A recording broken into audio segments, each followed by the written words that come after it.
G2010 எல்லாத்துக்குமே இதுதான் reset. Machine of பண்ணிவிட்டு ஆன் பட்டன் ஆன் பண்ணி அழுத்தி பிடிச்சிட்டு 1 2 3 4 5 பண்ணிவிட்டு கை எடுத்துடணும். ஆன்லேருந்து உங்களுக்கு ஆஃப் ஆகிட்டு கொஞ்சம் நேரத்தில் வந்து மிஷின் ஸ்டேபிள் ஆகிடும். ஸ்டேபிள் ஆகிற வரலாம் வெயிட் பண்ணிவிட்டு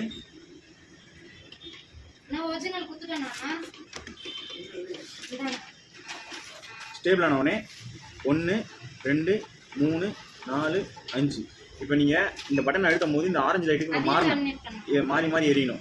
அப்படி இருந்தால் தான் நீங்கள் கரெக்டாக சர்வீஸ் மோடில் போயிட்டீங்க. அதை பண்ணிவிட்டு ஸ்டார்ட் பட்டனை ப்ரெஸ் பண்ணுங்கள்.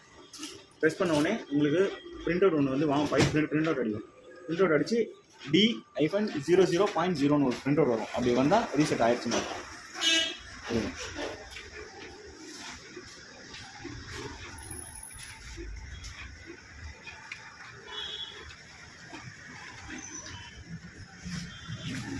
ஏதோ சரியில்லையா திரும்பி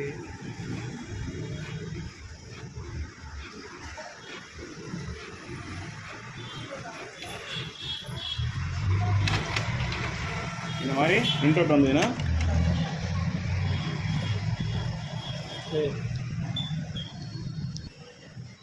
இந்த மாதிரி பிரிண்ட் அவுட் வந்தால் ரீசெட் ஆகிடுச்சுன்னா